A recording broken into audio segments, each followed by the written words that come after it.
untuk melakukan penyuluhan tentang diabetes mellitus. Baik, sebelum saya melanjutkan ke materi saya, apakah di sini ibu dan bapak sudah pernah mendengar apa itu diabetes?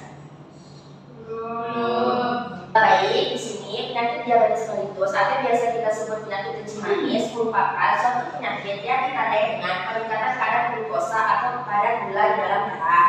Hal ini dikarenakan tubuh tidak bisa melepaskan atau menggunakan hormon insulin secara cukup.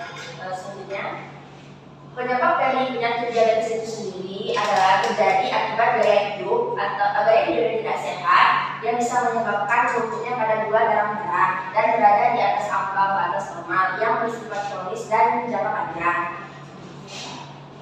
Di sini ada beberapa jenis atau tipe dari diabetes mellitus. Yang pertama, diabetes mellitus tipe 1. Diabetes ini umumnya disebabkan karena tidak adanya produksi hormon insulin sama sekali di dalam tubuh. Yang kedua, diabetes mellitus tipe 2. Disebabkan tidak cukup dan tidak efektifnya kerja hormon insulin tersebut.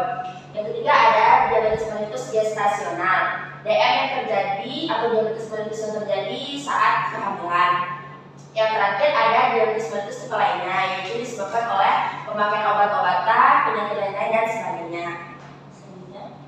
Di sini ada beberapa tanda dan gejala dari penyakit diabetes itu. Yang pertama ada meningkatnya frekuensi buang air kecil, rasa haus yang berlebihan, penurunan berat badan, rasa lapar yang berlebihan, kulit jadi bermasalah, adanya infeksi jamur, iritasi genital, pandangan yang kabur dan kesemutan atau mati rasa di salah satu anggota tubuh. Selanjutnya, faktor diabetes mellitus yang dapat kita ubah. Yang pertama, kegemukan. Berat badan lebih atau IMT lebih dari 23 kg per meter berat, dan lingkar perut pria lebih dari 90 cm dan perempuan lebih dari 80 cm. Yang kedua ada kurang aktivitas fisik. Ketiga, dislipidemia, kolesterol baik kurang atau sama dari 35 mg per desiliter, trigliserida lebih atau sama dari 250 mg per desiliter. Yang keempat ada riwayat penyakit jantung. Yang kelima ada hipertensi atau tekanan darah tinggi lebih dari 140 per 90 mm². Yang terakhir itu dia tidak seimbang, tinggi gula, tinggi garam, tinggi lemak dan rendah serat. Kemudian ada pencegahan dari diabetes mellitus. Yang pertama, jangan merokok atau berhenti merokok. Kedua, mengatur pola makan. Ketiga, melakukan aktivitas fisik, menjaga berat badan dia, dan yang terakhir, periksa gula darah dan kadar HbA1c secara rutin di rumah sakit atau puskesmas. Baik, di sini apakah bapak atau ibu ada yang ingin bertanya? Boleh, silakan.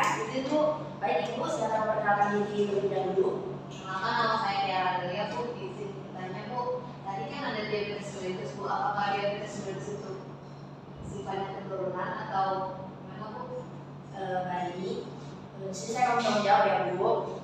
Diabetes mellitus itu memang umumnya terjadi karena faktor genetik atau bisa dibilang faktor keturunan, Bu. Tapi tidak menutup kemungkinan juga kalau diabetes mellitus ini bakalan terjadi karena faktor lainnya atau faktor di luar genetik seperti pola makan, kurangnya aktivitas fisik kita, itu juga bisa menyebabkan dari diabetes mellitus itu sendiri.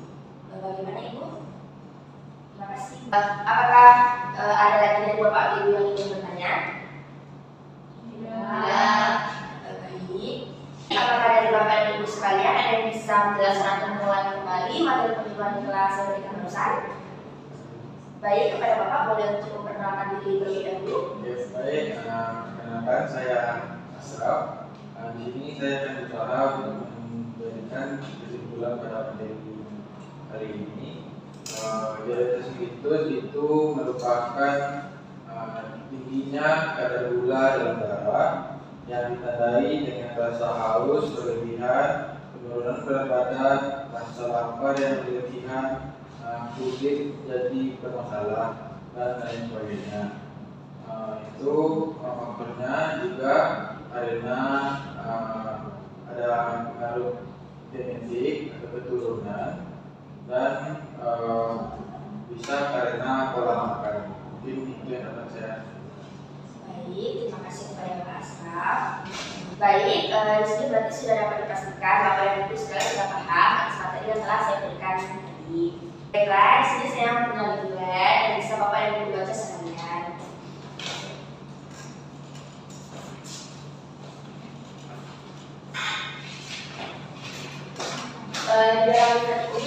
ada seperti pengertian, gejala, dan juga tanda-tanda. Itu juga ada contoh makanan yang bisa Bapak dan Ibu jadikan panutan untuk makanan sehari-hari. Baiklah, sudah selesai penyuluhan yang saya berikan untuk hari ini. Apabila ada kata-kata saya yang tidak berkenan di hati Bapak dan Ibu, mohon dimaafkan.